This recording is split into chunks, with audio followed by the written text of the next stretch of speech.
Scientifically, noir is the absence of color. Cinematically, this noir film is the absence of critic love. But can a Southern noir film have a score any more South than this one? Find out as we sift through the Pee-ewe of this PI film and try to prove to you that The Poison Rose is not that bad.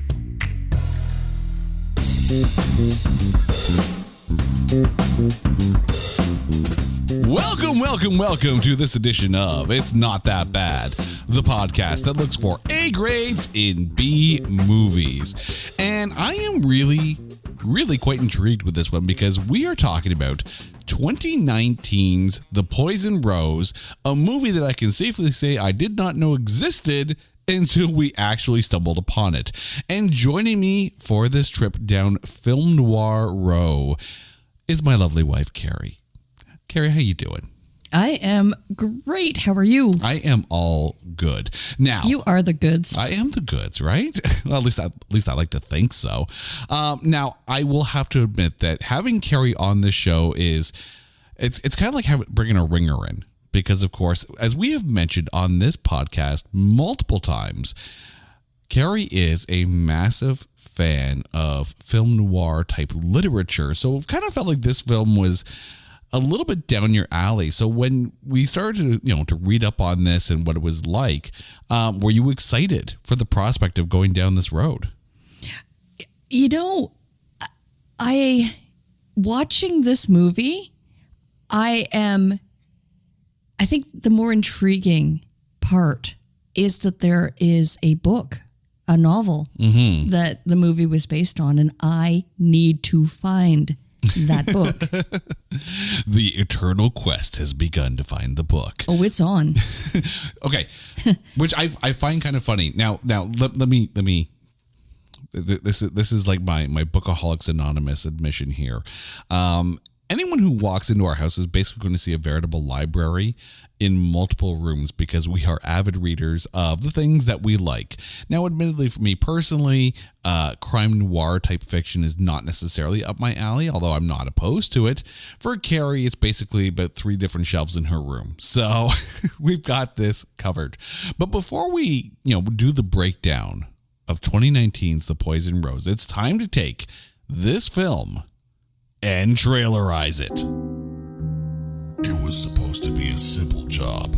Watch a film, say good things. But this film, set in a town where everyone knows everyone. Everyone has a little dirt, and that dirt don't smell clean. Wasn't going to make it easy. It was going to throw narration at me. Lots of narration. So much narration it felt like a table read.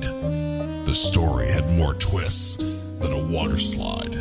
It wasn't going to give me the straight goods, or any good for that matter, but I took the job, and I was going to see it through to the end. There was John Travolta, the guy who should have been a pariah, but somehow he's someone that everyone's really happy to see. Then there's Morgan Freeman, playing someone who isn't the narrator, and that just seemed wrong.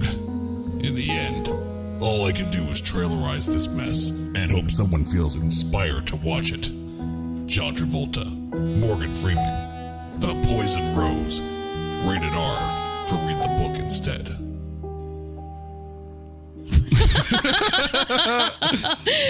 Wow, there's a lot to unpack there. Just a little bit. Holy.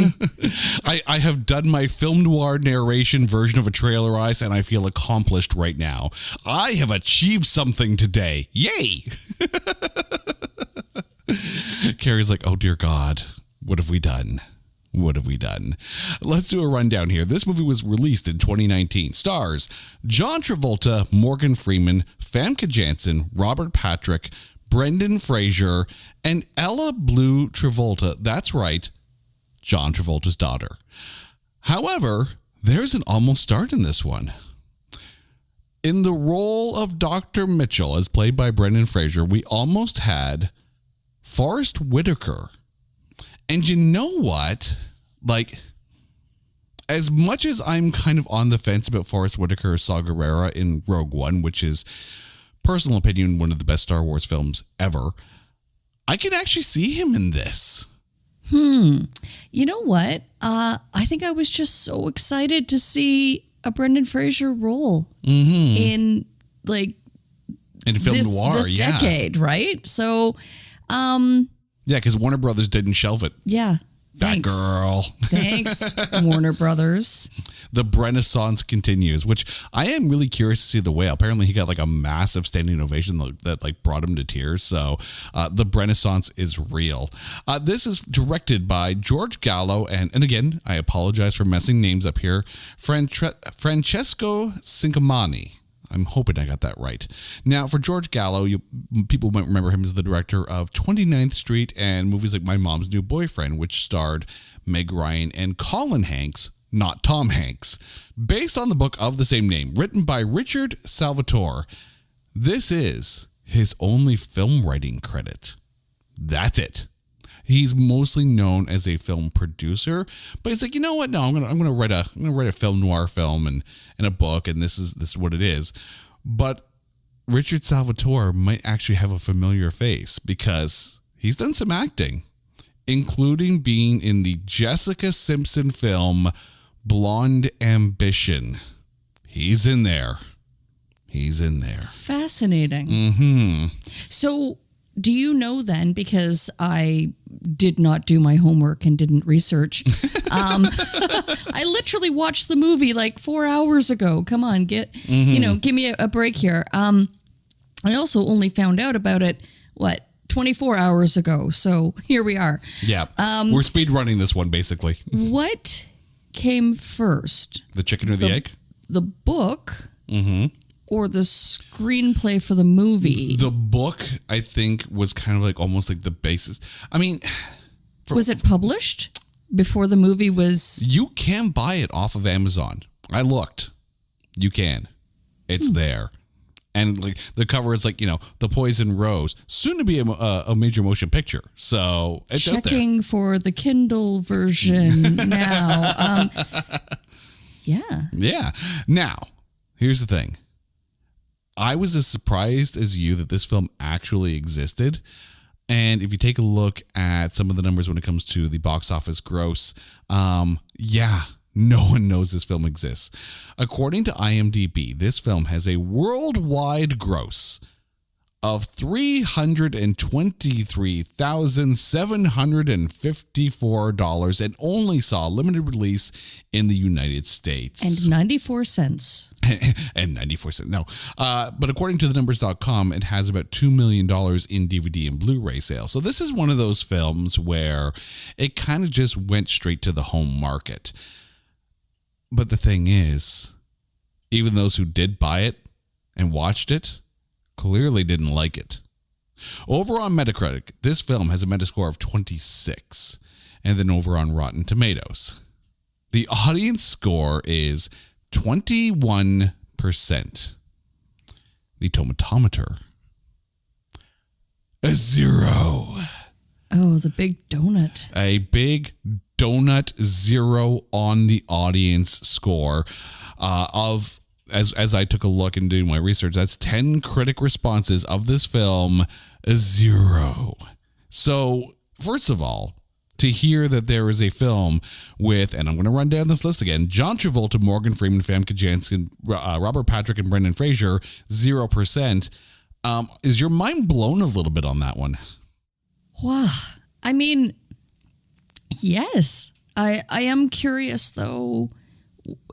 Do you have intel on what they were saying? What is the critic consensus? A lot of it is like, like by the numbers, melodrama, film noir-esque kind of thing. Like it just, when you take a look at the comments, most of them, it's basically like it's, middling, meandering.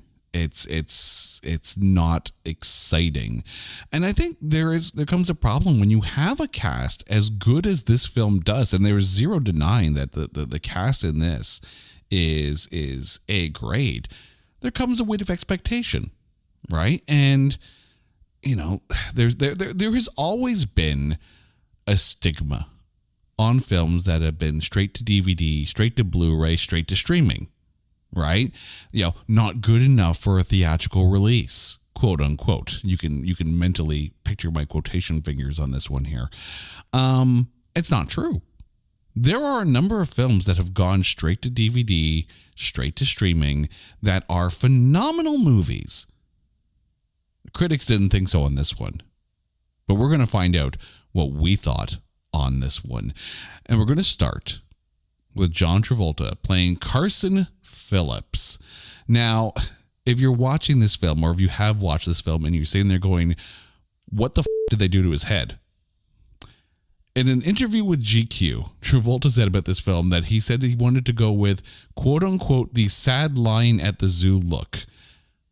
I did not know that was a starting point for hairdressing, but apparently here we are. But how was John Travolta for you? Okay. You know that I am a huge Travolta fan. Mm-hmm. Big fan, big love there. Still to this day. Yep. Even after watching this movie 4 hours ago. Mm-hmm.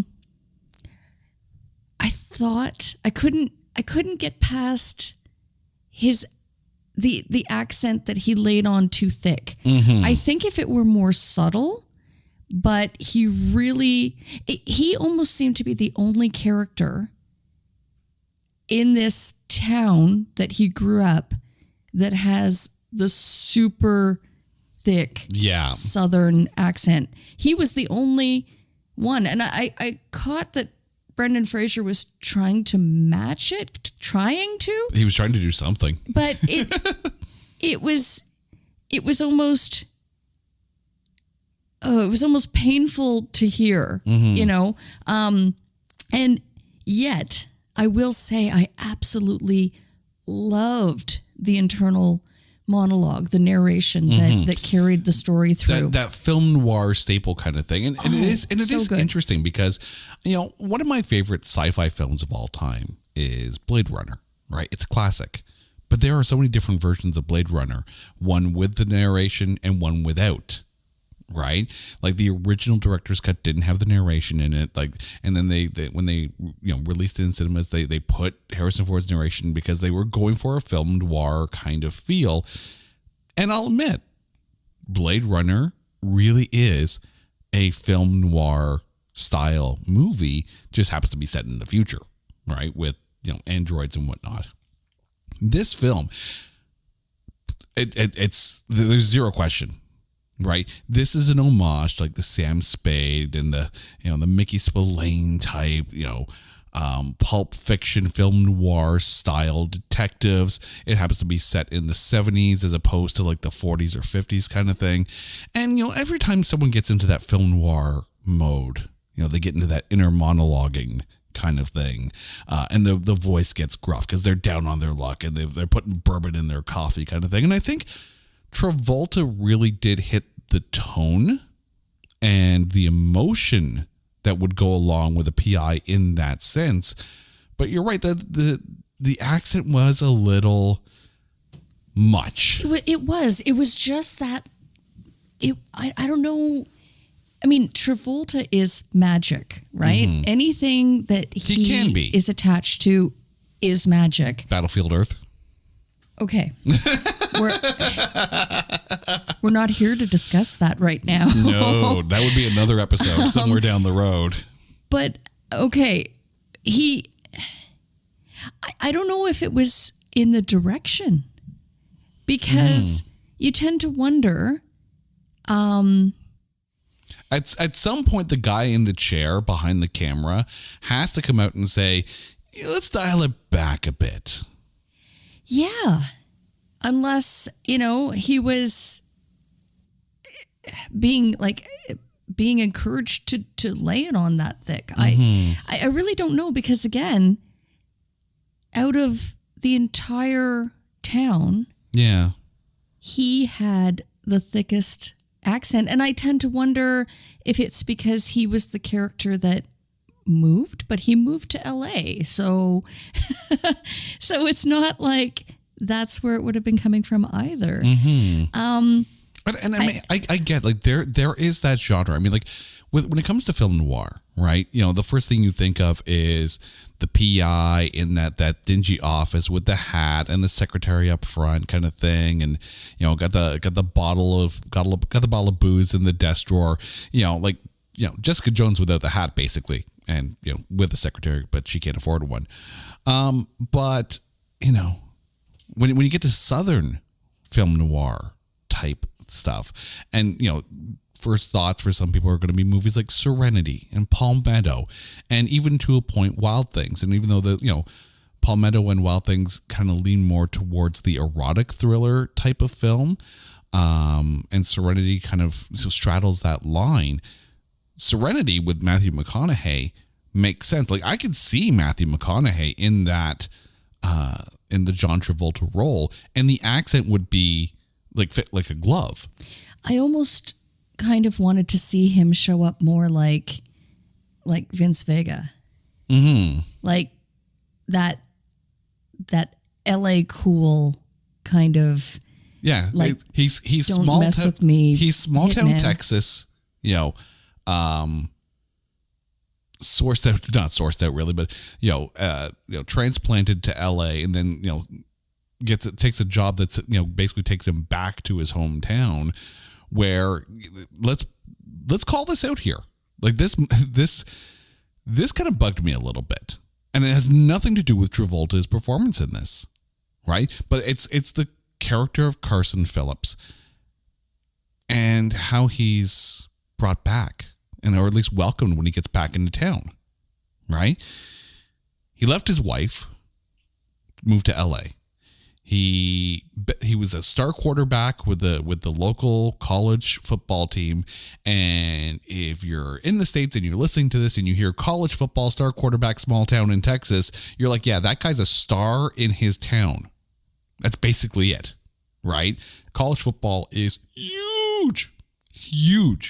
But it's revealed that he bet on his own games, and maybe missed a target or two to basically stay within or out of the spread in order to be able to cash in. And when it was revealed, like, he brought shame to the program, he brought shame to himself. Like, for everything that seems to be in his past, this man should be a pariah in that town.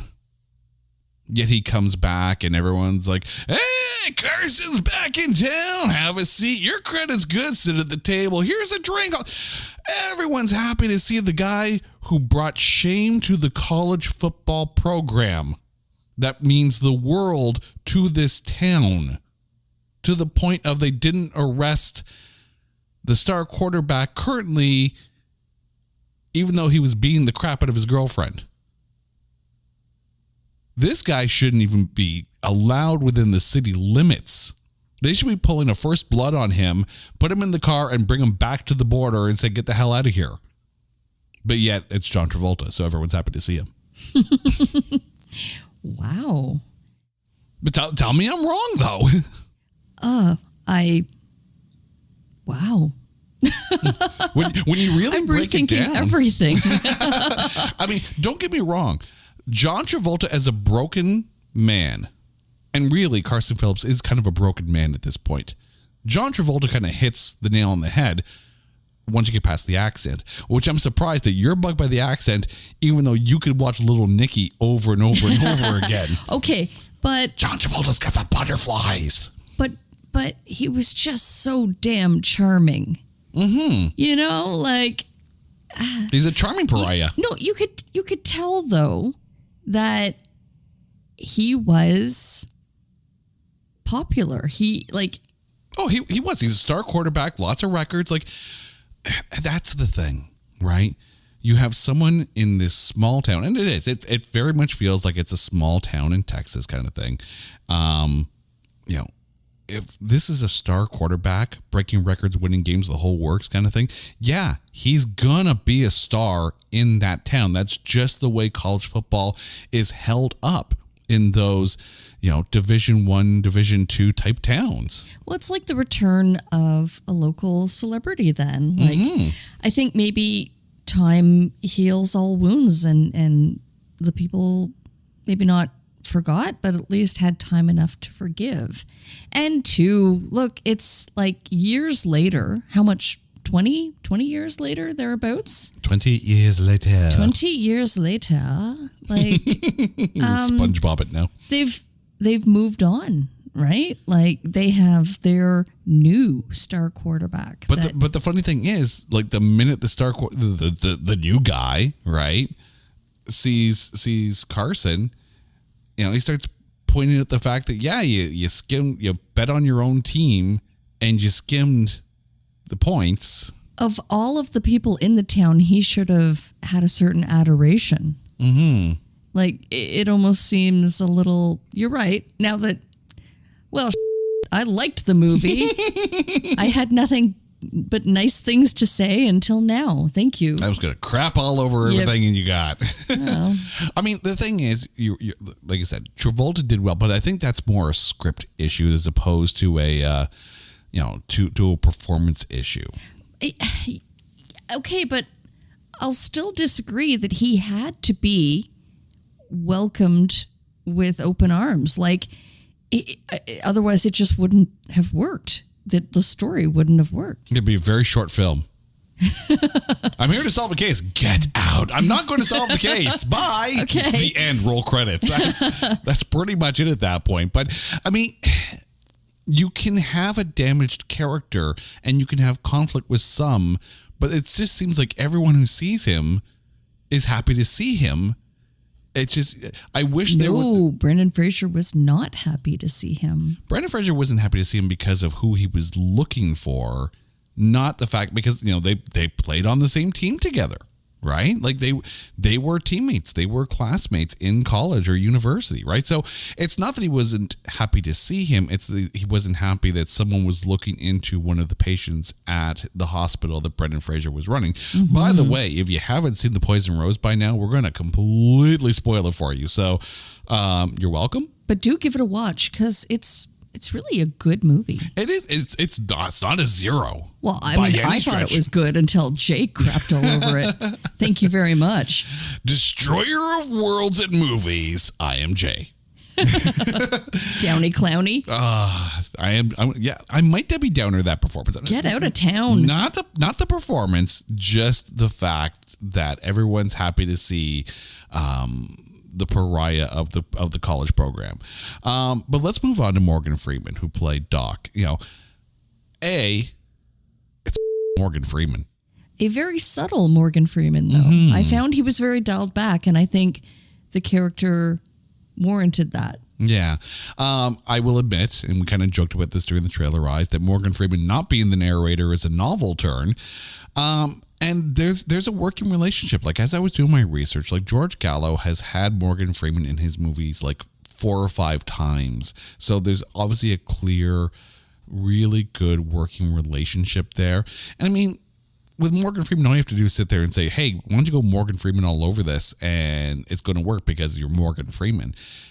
As the guy who's kind of not underworldy kind of thing, because he's not necessarily coming off as a crime boss, but he's definitely got his, he's basically the one running things that are underground on this one. You're right. It is an understated performance, but it's still a very strong performance.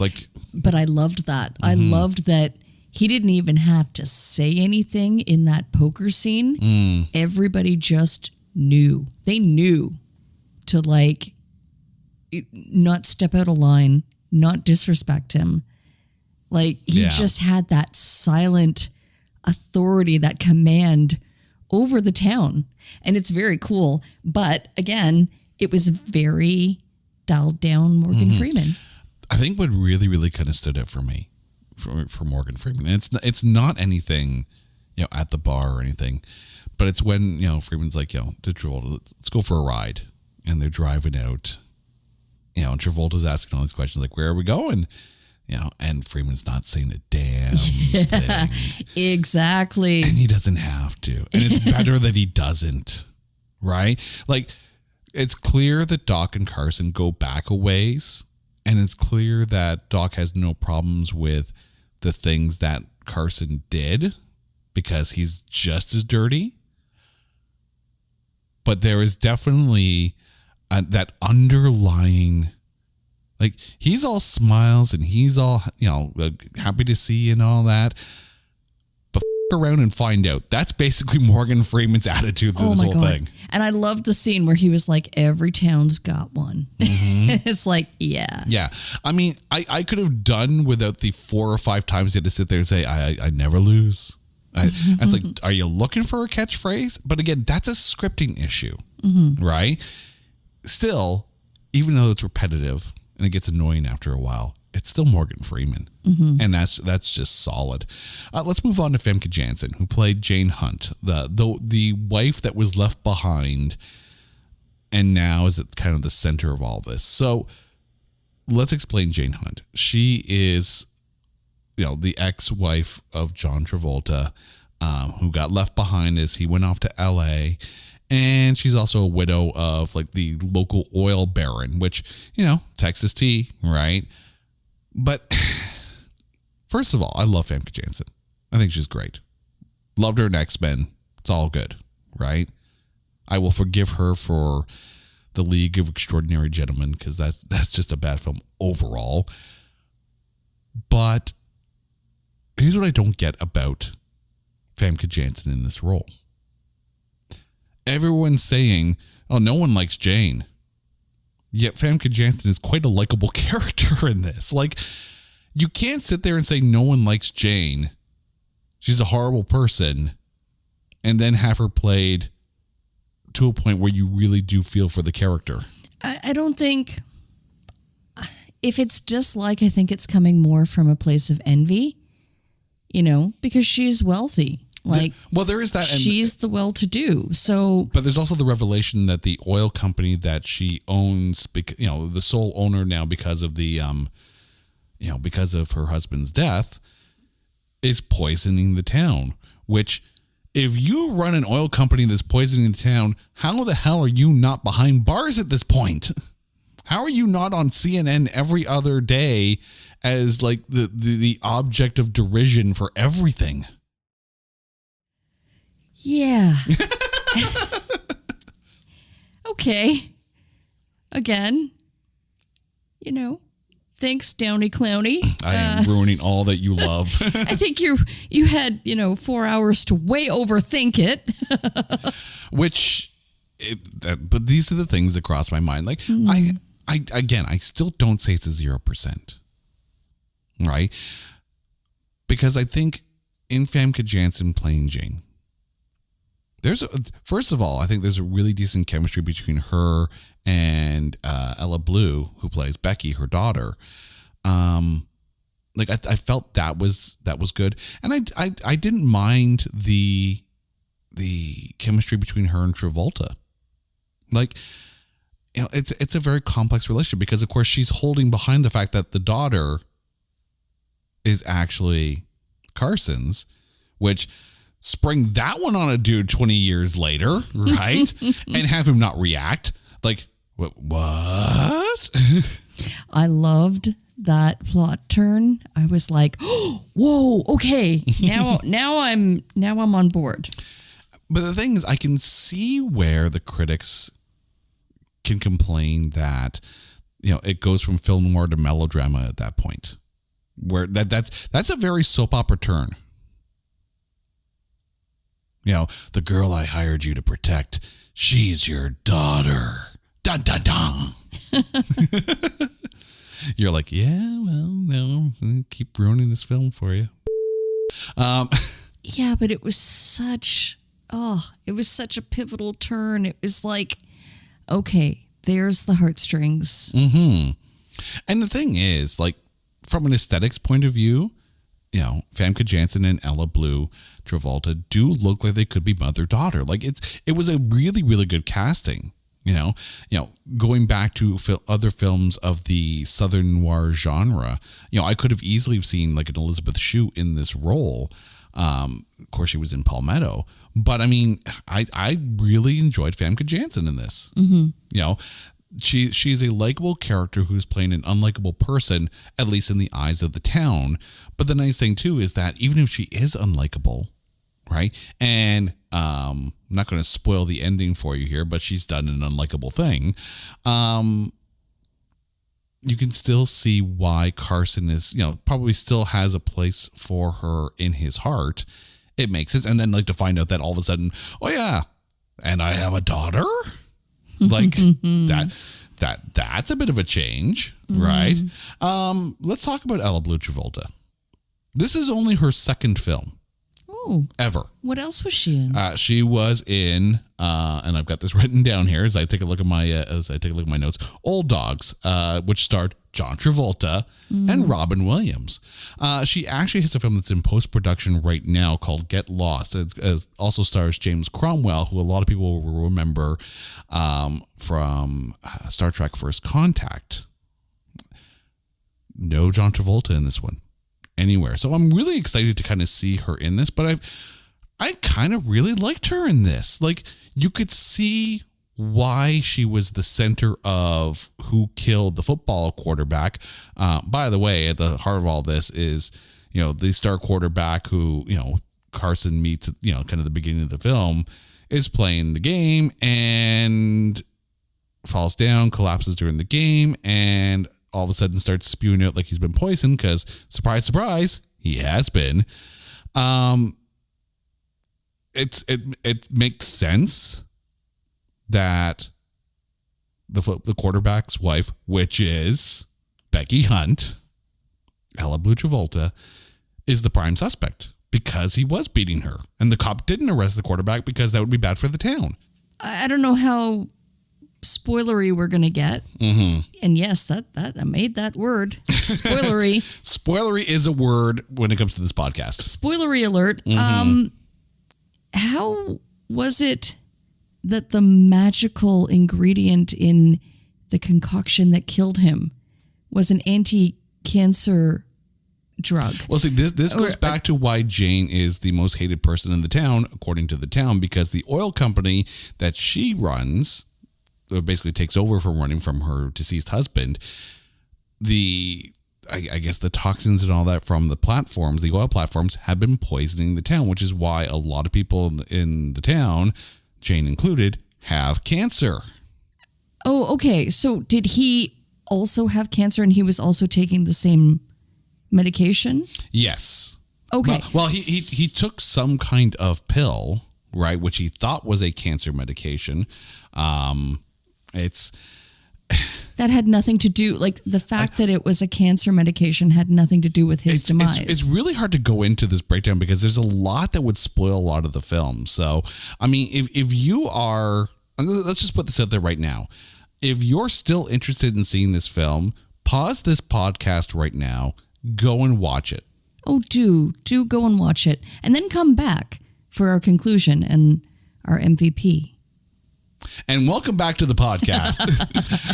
We're just basically assuming that everyone just paused, spent an hour and a half watching The Poison Rose, and have now come back to us. Hi, welcome back. Can I just say it felt longer than 90 minutes? Like, yeah, that's never a good sign. It felt long at one point, and then it hit you with the little twists and turns and surprise, you have a daughter. Yeah. And it's like, oh. And then the movie just it ramped right up. Like it was literally like, I don't know. So it's up from there. It's revealed that the hospital that Brendan Fraser's Dr. Mitchell works at is clearly making drugs in their hospital, in like one of their back rooms kind of things, because everyone's corrupt in this town. So it's kind of revealed that the doctor gives the quarterback these pills, but he's also bet a bunch of money for the team to lose. So he's basically rigged it. So quarterback's going to die on the field. They're going to lose. He's going to win all this money. Yeah. Everything revolves around college football in these small towns. But this kind of threw me off for a little bit here. Okay. It was revealed, after it was revealed that Becky is Carson's daughter. And then Becky shows up at the motel where Carson is staying at with coffee and all that. And it's a cool little scene and all that. Like all of a sudden she realizes who her father really is. But then Carson starts talking to her like, A, Becky hasn't lived in Texas her whole entire life, and B, like she's a 10-year-old kid. Okay, think about it, right? You find out after leaving your wife 20 years later. 20 years later. That you had a daughter. Like, and you've never had to be a father. You've barely taken care of yourself, so he admitted. So he's forced into this role. Yeah. Where he doesn't quite know how to act. He literally... Yeah. I just wish they had given Becky a line where it's like, hey, it's okay. I thought that was so sincere, though. Like, I loved that. It was sincere on Carson's part to all of a sudden try to act like a father because he doesn't know how to act like a father. I just would have liked an extra little bit from Becky to say, hey, this is weird for me too, but I get it, and it's cool, and we're cool. She really didn't have many lines of dialogue. That's like, for such a central, pivotal figure to the overall plot of this movie, she really was kind of underutilized in this film. Like, she's a decent actress in this. Like kudos to Ella Blue Travolta for her role in this. You could have used her more, and I just don't know if that's a script issue, or if that's a direction issue, or if there was more and it was cut out. Like, you have a good actress here, an up-and-coming good actress. Use her. Give her the goods. Give her the lines, because that would actually make that moment even more tender, right? Becky could have made that scene a much more heartwarming scene before you get back to, the bad people do bad things in a small town storyline. Let Becky evolve. I agree completely. Like, unless she was also coming from a place of abuse. So maybe that was just kind of... an abusive husband, yes. But, and yes, I can see that too. But yes, an abusive husband, but her mom did seem incredibly overbearing and overprotective, obviously, right? Because she's trying to provide a safe future for her daughter. She's trying to take care of her daughter in the best way that she knows how. I just feel the scene should have been Becky's and not Carson's. It really played out like Carson's scene. Or at least more give and take. At least exactly. Equal. I mean, there are parallels here, right? Becky was beaten by her star quarterback husband. Her father, that she's just figured out, was a former star quarterback for the same team who left her mother. And didn't know that that they were related until just now. Like, that scene could have been fleshed out more, but I wonder if they felt that would have taken away from the noir detective aspect of the film. It's an interesting. I mean, if this isn't so narration driven, I think you have the room to explore that a bit more. And that's one of those things with film noir, right?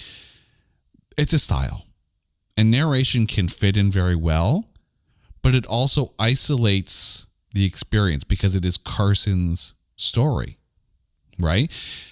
A film noir like that should all be from Carson's standpoint, right? You're with the detective, you're in the detective's head by hearing the narration. So every scene at that point should have Travolta in it as he's discovering these things. There's that one scene where Jane goes to Doc to try to get Doc to tell the sheriff, Robert Patrick, to kind of lay off Becky, right? And Doc's trying to get part ownership of the oil platforms and get a piece of that action, right? But Carson's not in that. It's like the one scene where Carson's not a part of. And if you were to lose that scene and flush out Becky a bit more, but still while centered around Carson, I think it flows better a little bit. Because that scene with Jane and Doc felt a little weird, and I'm going to get to that in a little bit later, but it's a first-person film. Really. It should stay first-person. But I think Becky should have been fleshed out a bit more. Look, we got to talk about Brendan Fraser here. As Dr. Miles Mitchell. As mentioned earlier, we are in the middle of the Renaissance. And Brendan Fraser is a phenomenal actor.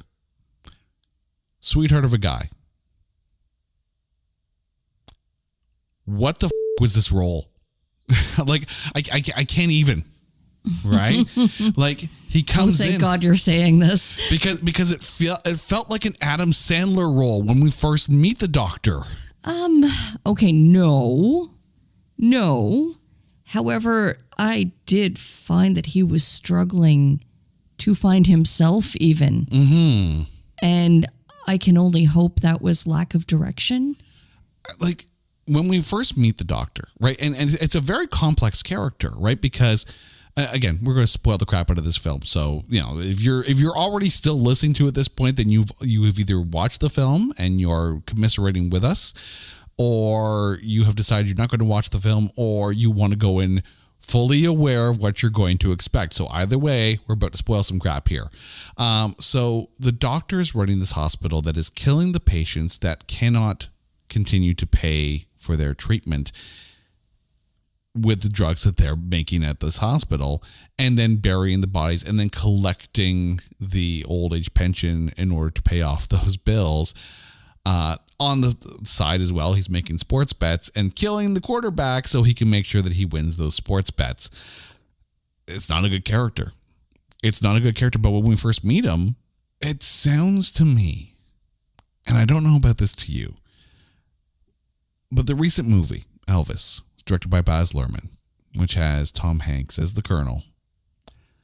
I'm watching Tom Hanks in these trailers and hearing the delicate way he's talking about Elvis, and I'm like, this is the Colonel, basically, is how it kind of feels.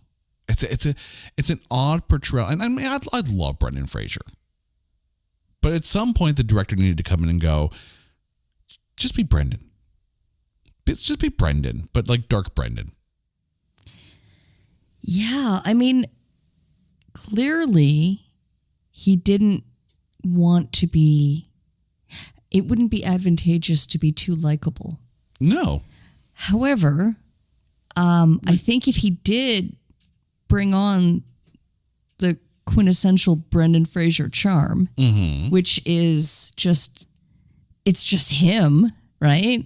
Then I don't know, it would have been less, he just seemed so awkward.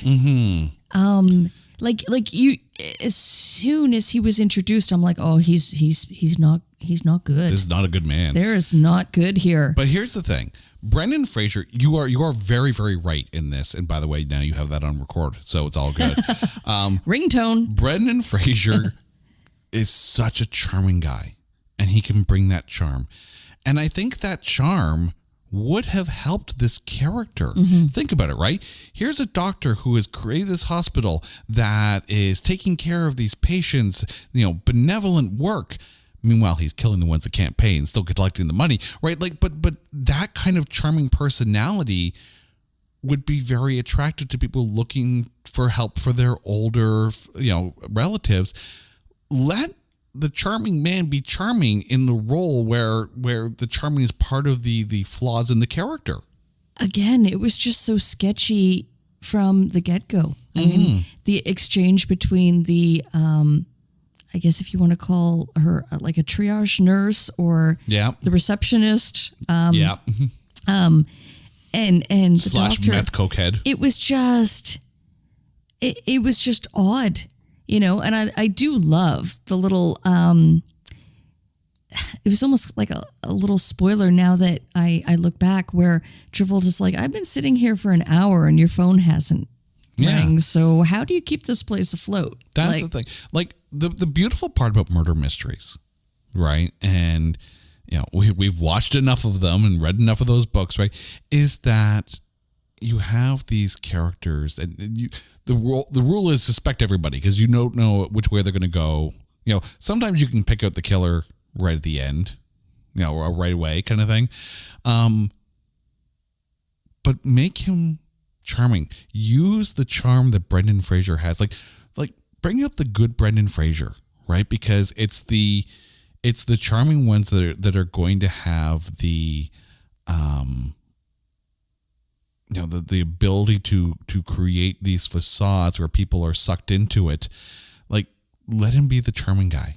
And I think that creates a much more complex and understandable Dr. Mitchell. But I need to point out something here. And again, I'm going to spoil the crap out of this. At the end, Carson kind of figures out, like he puts two and two together and figures out that the doctor's up to no good kind of thing. And then out of the blue, someone who's a patient at the hospital somehow gets a shotgun, shoots him, and everyone claps. Yeah. Like, and meanwhile, Travolta's like, the just happened here? Like, it turned it into almost a comedic moment. Like this poor patient who thinks she's still a reporter, or she might actually be a reporter or was a reporter kind of thing, somehow gets a shotgun, kills the doctor. You have to wonder though if she took it from his car. Yeah, but I mean, like I get that this patient is, there's a scene earlier in the film where she's like, there's a lot of strange things happening here. But also, it's like, did you fall from the sky? Are you an alien? Like, and everyone claps. Well, I mean, that, yeah. I can see you now, like, mentally taking, points off your own personal score of this film as we're going through this. Oh no, I still stand strong. I really enjoyed this movie. Okay, I'm going to ask you what score you would give it. Like we'll get to that point in a bit, but okay. It's a two-part question there. But the thing is, Brendan Fraser could have been so much better if the director or if the script allowed him to be, because Brendan Fraser is freaking awesome. Agreed. I would have liked to have seen him a little less obvious. Yeah. Like lean on the natural charm that he has. And Dr. Mitchell is, a really good, at times a red herring, even though he's kind of like the one at the center. Speaking of red herring, okay. I was mentally moaning as we were watching this, right? Because as you meet the new characters and all that, you're like, oh, maybe that's that. Maybe that's the person. Maybe that's the person, right? Look, the movie is called The Poison Rose. Quarterback is poisoned. There's a character named Rose who runs a bar named Roses. And then it's played by Kat Graham. And in my mind, I'm just like, please don't let it be her. Please don't let it be her. Don't let this movie be subtle like Hammer. Please don't. It wasn't. But as a red herring, Kat Graham was quite good, the singer at the bar. Your thoughts on her? Oh, I thought she was wonderful. Mm-hmm. Yeah. I really, I mean, any movie that has just incredible talent in, the bar scene or, if there's like singing and dancing or any sort of musical number, I am all for that. Mm-hmm. And that's kind of the hallmark of a good mystery. A couple of red herrings along the way. The ones that make you think, well, maybe they did it. But if it was her, she would have no motive. Why? Well, her name was Rose and she poisons people. The Poison Rose. that there right there would have been justification alone for a 0% score if that was the way they were going to play it. They didn't. She was a perfect red herring. Also, I need to bring up Robert Patrick here. The town police officer, sheriff kind of thing. I'm going to ask you, was it hard to watch this and him in it and not think Peacemaker? Oh my God, yes. Thank God. Thank God it wasn't just me. I'm sitting there thinking, oh, the butterflies.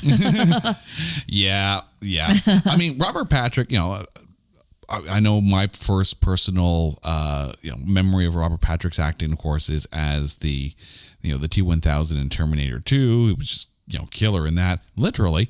I would have liked to have seen him a little more gruff. I think he was, I don't know, he again, downplayed. Like, it is interesting though, because he's in an elected sheriff's position, and that's the thing. Like, town sheriffs in the States, I guess, are elected.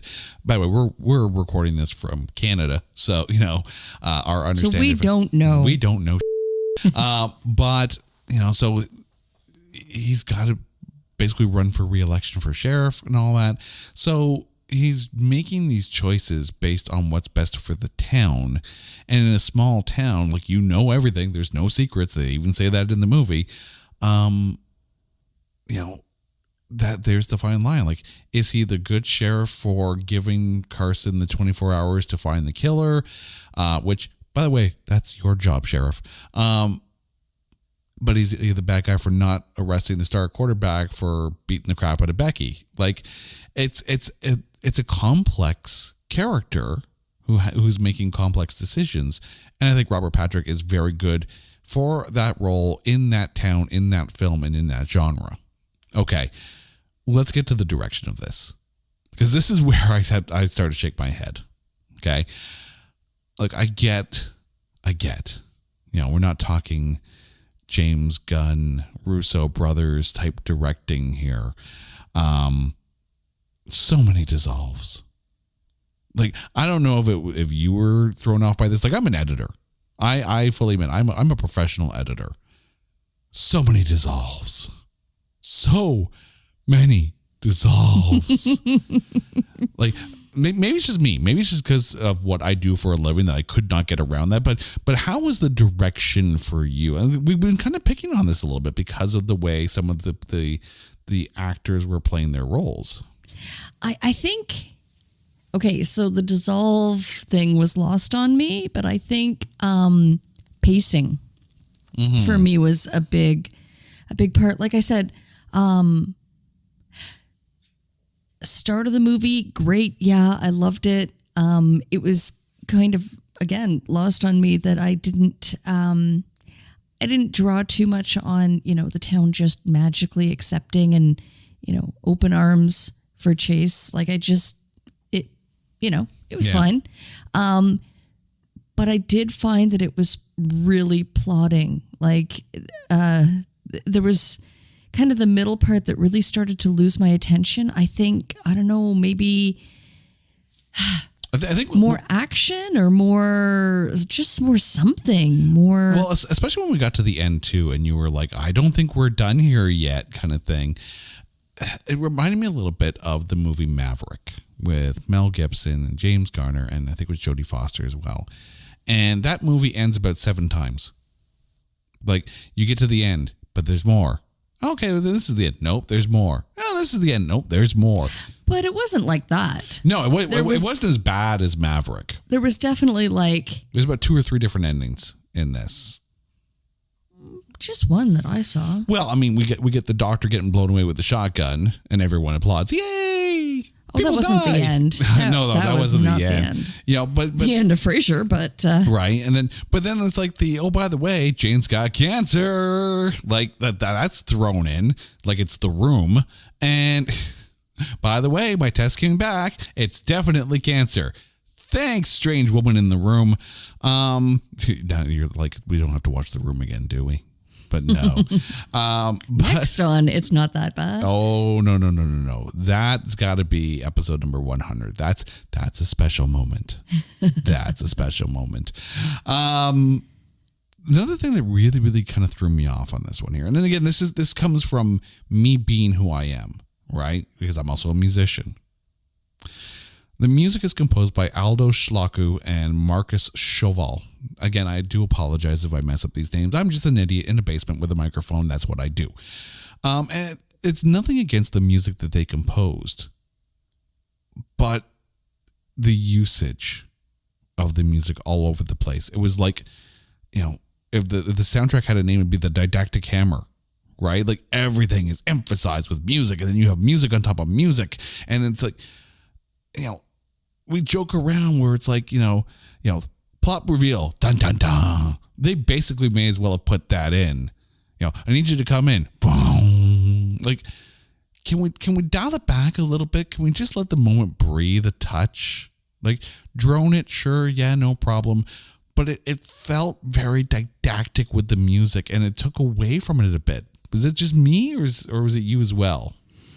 It wasn't on my radar, but yeah, I don't know. It didn't bother me. I was all about the narration, though. I have problems. I really appreciated that. I love... It's the genre, and it fits the genre well. Oh, it makes the story flow. Like, it's so good. I do wonder what this film would be like without the narration, which would then allow you to be able to jump back and forth between different characters owning the scenes and Carson not having to be in every scene. But, one thing that really kind of, as I'm watching this, and you mentioned the pacing, does it feel like the movie should have been longer? No, actually. I found that, again, I don't know, it started to lose me around the middle part. I was like, But then, the scene at the hospital with the confrontation, if you will. Like, as I'm watching this, I'm thinking this actually wouldn't be bad as a series. Like a 6-part series where, you don't have to gloss over a couple of things. You can allow the characters to breathe a bit more. You can allow us to get to know these characters a bit more and kind of, red herring, a bit more sus, and it takes us away from who the real killer is. If they did that, I would like to see, like, per episode focusing on the different characters. I would love to see the daughter get her own story because, I mean, I don't know whether it was needed or not. Just to say that she was, abused in her marriage. It was like, okay, but like kind of, I don't know. It's almost like you kind of need to feel for her a little bit more. You hear it, and it's like, well, that's unfortunate. But well, that's the thing. Like when the movie starts, and the quarterback's at the bar, and he's flirting with Rose, and she's waiting outside in the car with the gun. It's like, okay, well, it's an affair thing. Yeah. But then it's like, halfway through the film, oh yeah, and he beat her severely. Well, then she should have shot him. Well, like, and again, I don't know if it was enough to just say it, or like, let's really make the audience hate him. He dies so quickly within the movie that it's kind of like I didn't care. Like, and then he's gone. Yeah. And, you're kind of like, oh, okay, well, the town misses him, but whatever, she doesn't. That's so like it was kind of a good thing that he was dead. Like, I'm sorry, but if he's gonna beat his wife, then Yeah, and that's like, it's okay to kill the bad guy. That's fine, like, right? Okay, I'm good, done. But make me care about it.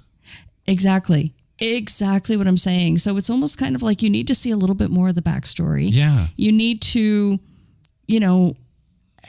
really hate the star quarterback. Exactly. Like, before you kill him, let's make us either like him and find his arc that kind of like, let's feel something for his death. I mean, aside from, okay, well, it happened. Random guy starts spewing out foam. I guess he's dead. Do I care? No, but let's advance the story. It needed room to breathe. And I do appreciate you saying that at an hour and a half, it felt longer. But I think in smaller doses, like in a 45-minute Netflix type show, over 6 episodes, you have the ability to breathe it, but it's in smaller doses, so you can take it in a little bit better. Now, that being said, this might not be the last we see of some of these characters. There is a sequel to this film that is in development according to IMDb called The Lost Rose. But as well, apparently, according to IMDb, in pre-production with George Gallo involved with this, a Carson Phillips PI TV series. Are you intrigued by this? didn't they say all that they needed to say in the 90 minutes? I mean, I like the idea of Carson Phillips as a character. And I don't think they would get John Travolta to be in a TV series. But I mean, you take a look at the movie Out of Sight, right? Another Elmore Leonard, book turned film. Mm-hmm. Right. And then later, with Jennifer Lopez as Karen Sisko. Mm-hmm. And then you get the Karen Sisko TV series with Carla Gugino in the role. I mean, I remember the Karen Sisko TV series, and it was good. It was good. It was really good. And I could only hope the same for this, but... Yeah. Carson Phillips in an episodic nature works for me. Yeah, and again, I would have liked to have seen this movie done in that format. I don't know about the sequel and the series, though. No, I think that, the thing is, the series is in pre-production, the sequel is in development. So it's one of those things where just because it says it's in development, doesn't mean it's going to see the light of day, right? But the series being in pre-production means no one's been cast yet. It does say that George Gallo is involved, but I'm all for Carson Phillips episodical series because the character does, there's depth to the character. I think they should have explored it a bit more by exploring the characters around him. Carson himself is flushed out, but tell Carson's story through the people around him, and you have a much more lush story. The bones are there. We just need to, put some wallpaper on it. So if that series comes out, I think it will be good. Probably better received than this film is. Now, I mentioned earlier that I was going to ask you a two-part question here. Mm-hmm. We know that the critic score on this film is a 0. A big fat whopping 0. So as you're watching this, what are you mentally scoring this? And now that we've been talking about this for an hour, what would you score it after that? For the critics? Yeah. Overall, if you're a critic, tomato meter. If you're a critic putting this on a scale of 0 to 100, after watching the film, what would you have rated it? And then after this conversation where some of the flaws are kind of pointed out a little bit, where would you put that? I have to say, I really enjoyed the movie, and I still stand behind that. Where do you put it? Is it like a 50%er? No. No. But is it a 0? No. No. No, it is not. Knowing that the audience score is 21%, is it better than that? It is better than 21%. I would at least give it, I don't know, I would go in the 30s, 30 to 35. It was fine. Again, a few pacing complaints that I might have. Maybe, I don't know, the characters were the actors were so fantastic. The characters could have been fleshed out a bit more. And I think that was a disservice to the talent, the caliber of talent in this movie. Getting back to Brendan Fraser, and again, love Brendan Fraser, but I don't think Dr. Mitchell was flushed out on paper. And if you're given a one-line, introduction, if you're told what the guy does, but not how the guy is, I can see the one word, but Dr. Mitchell, awkward. That's kind of what, that's probably the producer notes that he got on how to play the character. Mm-hmm. Again, I don't know. I really, no disrespect to Brendan Fraser. I'm on Team Brendan. Right. I am. However, I just don't think his performance is indicative of what he is as an actor. Yes. Because he's so good. He is. And the role could be better, but he needed better direction. Or at least more allowed to explore the character himself or bring more of himself to the character. Yeah, I really didn't appreciate knowing he was a baddie right as soon as he was introduced. He may as well have been wearing the beret with the skull. Are we the baddies? I wanted to learn that for myself. I wanted to like him more and then just be soul crushed when he died. Like, exactly. He was sus right out the gate. Yeah. Absolutely. Yeah. Okay. Now that we've talked about, why we... I'm sorry, Mr. Fraser. I really do. Team Brendan. Exactly. He deserved a better character to work with as opposed to, like, this ain't on him at all. But I'm going to put it to you because it's time to put it on the line. Who is your MVP of 2019's The Poison Rose? I'm not ready for this question. You're never ready for this question.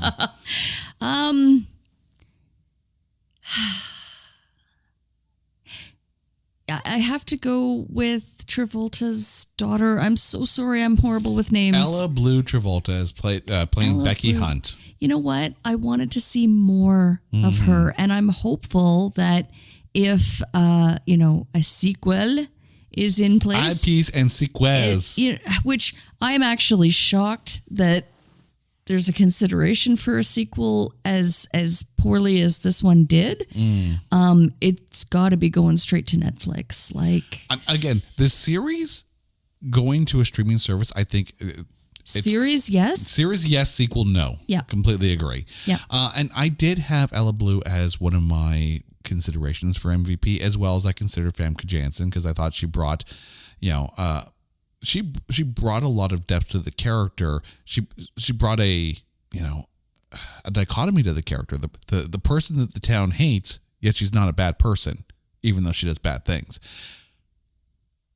But how can you not put Morgan Freeman as your MVP? Like, literally anything he's in. Because it was diluted Morgan Freeman. It was diluted Morgan Freeman. No, it's not diluted. It's understated. It's understated, but definitely not underrated. Like, he brought the cool to Doc kind of thing. And It's true. And menacing too. Like, menacing when he needed to be. It's kind of like when you're a kid. If your parents scream at you, then they're just frustrated and get in and out. But it's when the parents are quiet and they use all three names and they're like, get upstairs. I don't want to see you. I don't want to talk to you. Oh, you're in trouble then. I will come talk to you when I am ready. Just jump out the window. Jump out the window, run to Mexico. Nothing good is going to happen after that. That was Morgan Freeman being menacing. It's very quiet. And something's bad is going to happen because measured tones. I agree. Morgan Freeman is just so damn cool. Yeah. I mean, here's the thing. In the end, this film is nowhere near a 0%er. Yeah, come on, critics. Right? Is it a little melodramatic? Yeah, it is. Right? Is it a genre that you kind of really have to be into to enjoy it? Yeah, a little bit. Southern noir is a genre, right? Just kind of like black and white old-time detective noir is.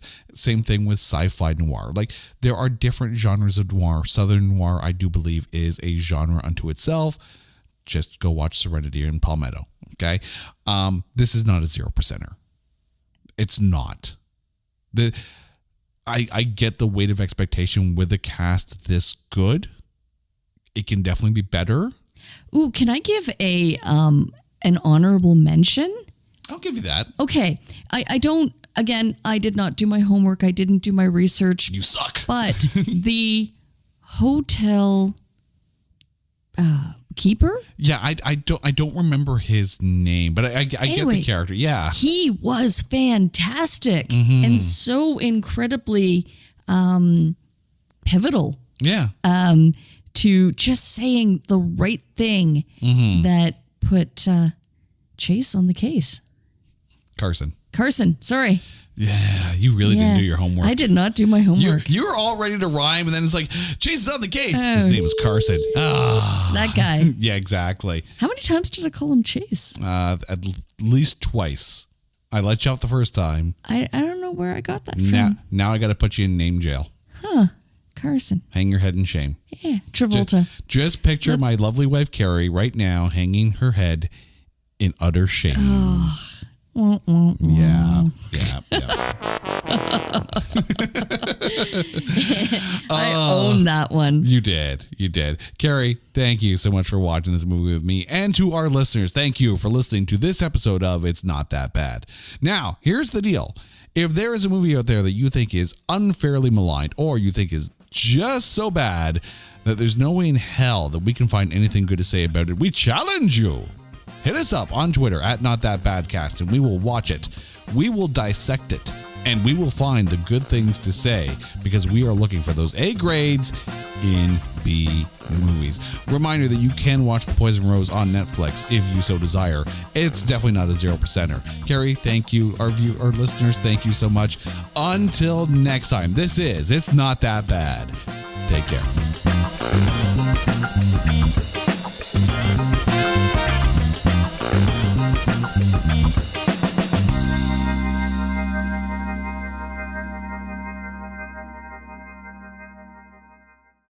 Hey folks, Stefan Shirazi and Renee Richardson here from the Metallica Report. And we are proud members of the Pantheon podcast family, where the best of music and podcasts unite. We've got something pretty cool for you.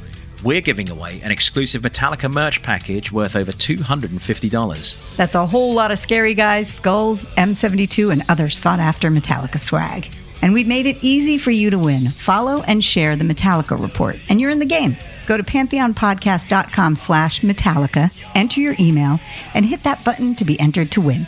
And just like that, you're eligible for our monthly exclusive Metallica merch package. And guess what, rockers? You can enter every month, so just do it. And while we love our global brothers and sisters, the lawyers won't let us ship outside the U.S.